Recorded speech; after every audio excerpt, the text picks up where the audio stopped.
So you just got a brand new Breville Barista Express. I remember when I got my first espresso machine and how overwhelming and terrible that entire process was, but lucky for you, you got a guy like me that's gonna walk you through how to use your espresso machine today. Now you might be asking yourself, why on earth should you trust this random guy that you're seeing on the internet? Probably shouldn't trust anybody on the internet. I've used quite a few espresso machines in my day, so I'm just gonna teach you through my personal experience. Also, what do you have to lose? If you stick around, you just might learn a thing or two, and if you leave, you're for sure not gonna learn anything. Espresso machines come in all shapes and sizes. Some are big, some are small, some are automatic, some are manual, and some have one boiler and some have two. But regardless of the espresso machine that you're using, if you don't learn the basics of espresso, it's probably gonna always taste like doo-doo.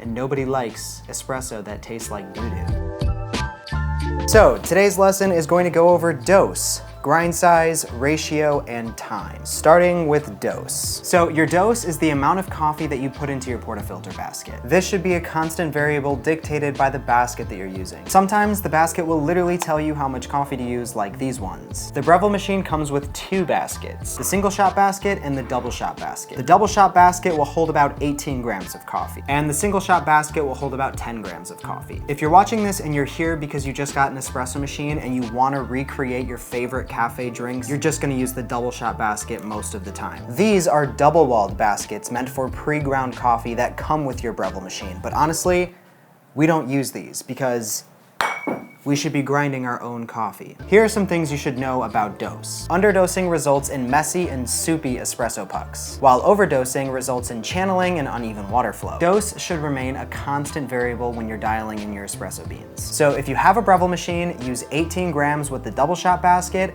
and use 10 grams with the single shot basket. Now, moving on to grind size. So grind size refers to how fine or how coarse your coffee grounds are. This is one of, if not the biggest impacts on your espresso's flavor and extraction. And this is probably the variable that you're going to be adjusting the most. A coarser grind means it's easier for water to flow through your coffee grounds, therefore generating less pressure. This can lead to under extraction, making your espresso sour or weak. On the other hand, a finer grind makes it harder for water to flow through your coffee grounds and therefore increasing your pressure. This can potentially lead to an over extracted shot that tastes bitter. Honestly, these are all very major generalizations, but the point is we want to find the right grind size for the specific beans that you're using. Here are some things you should know about grind size. If your espresso is bitter, grind coarser, and if your espresso is sour, grind finer. If your espresso is flowing out too slow, grind coarser, and if your espresso is flowing out too fast, grind finer. Always make small adjustments and remember to taste the espresso after each shot. And remember that each coffee is different, so if you got one bag of coffee beans dialed in, it's not gonna be the same as another bag of coffee beans. More of this will make sense as we talk about ratios. So the ratio refers to the amount of ground coffee used to the amount of liquid espresso produced. The most common ratio, and also known as the golden ratio, is the 1:2 ratio. This means if you put 18 grams of ground coffee in your portafilter basket, you're looking for 36 grams of liquid espresso out. There's other ratios like a 1:1 ratio, which is often referred to as a ristretto shot, and a 1:3 ratio, which is often referred to as a lungo shot. Here's some things you should know about ratios. Higher ratios, like a 1:3 ratio, produce a milder and more diluted espresso. These ratios extract more compounds from the coffee because there's more water contact. Lower ratios, like a 1:1 ratio, produce a rich, syrupy, and intense espresso. I often find these ones to be a little bit sweeter too. Choosing the right ratio depends on two things: personal preference and beans. Light roasts often work better as a lungo shot, while dark roasts work better as a ristretto shot. I recommend starting with a 1:2 ratio and then adjusting by taste afterwards. All right, on to the next, which is extraction time. This is how long the water spends passing through the coffee grounds. Time is a variable in the espresso process that we're not really looking to change. More so, we're using time as an indicator to change other variables, maybe grind size or dose. Use this as a reference guide. If you're using a light roast, aim for an extraction time of 30 to 35 seconds. If you're using a medium roast, aim for 25 to 30 seconds. And if you're using a dark roast, aim for 20 to 25 seconds. To help, here are a few different scenarios. So you used a dark roast, your dose is 18 grams, your ratio is 1:2,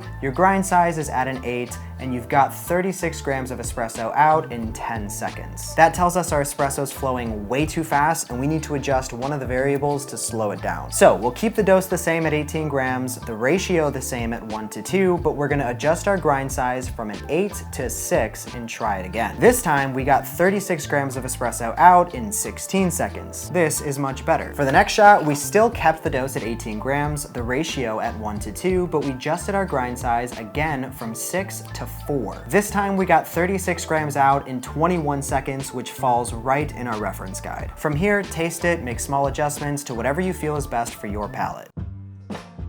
All right, now let's set up your new machine. Make sure to put it on a level surface, plug it in, fill the water tank with fresh water, add your favorite coffee beans.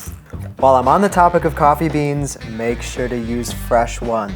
For the very same reason you don't want stale potato chips, you don't want to use stale coffee beans. If you can, try to find coffee beans that were roasted within the last 4 weeks. On the front of your machine, you have the power button, the grind amount dial, the filter size button, your pressure gauge, your program button, your single shot button, and your double shot button. On the left side of the machine, you have your steam wand and hot water switch, and on the right side of the machine, you have the grind size dial. Underneath the buttons, you have your tamper compartment, your built-in grinder, group head where the portafilter goes, hot water spout, and then your steam wand. On top of the machine, you have your bean hopper, and over here is actually a cup warmer.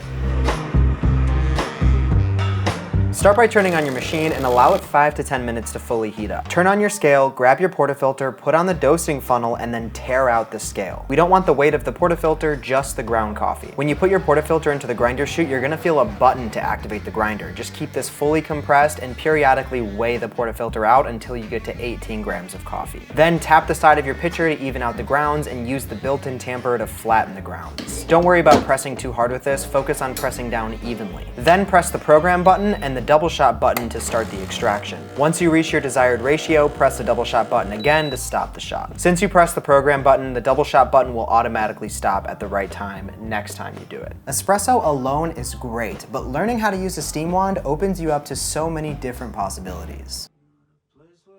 Our main goal with frothing milk is to achieve silky milky. Start by filling your frothing pitcher up with cold milk just below the spout. Turn your steam wand on and let it purge out all of this water until this light is solid. Then you can turn off the steam wand and submerge the steam wand just below the surface of the milk. You want to tilt the pitcher at a 45-degree angle and then tilt it towards you. This helps the milk create that whirlpool effect. While steaming, slowly lower the pitcher and listen for this paper tearing sound. This is how you know that air is being added to the milk. Once you start hearing that sound though, count to 7, and then after that 7 seconds, lift your pitcher back up so that you no longer hear that noise. Now the steam wand is breaking up all of those bigger air bubbles that it just incorporated into smaller micro bubbles. This is where you get that silky milk from. Now you can just do this until the frothing pitcher is too hot to touch and then turn off the steam wand. Just always make sure to wipe down the steam wand with a cloth and then purge it out again so you don't have crusty milk in there. Now you can use this milk to make lattes, cappuccinos, cortados, or whatever else you fancy. While I was planning this video, there were so many tips that I didn't know where to put. So instead, here's a bunch of random tips in a TikTok style video. Make sure to clean your grinder, take off the top, vacuum it out, and then brush off the burrs. Make sure to backflush your espresso machine every couple of weeks. Fill up your water tank and grab the single shot basket and put this little plastic thing in there. And then you'll want to put a teaspoon of coffee detergent inside of the portafilter. Strap the portafilter into the machine, click the double shot and the single shot button at the same exact time, and watch it clean itself. On the topic of cleanliness, make sure to clean the inside of your portafilter because it can get kind of gunky. Make sure to preheat your cups before you use them. Make sure to tamp on a level surface and always use fresh coffee beans. It's actually important.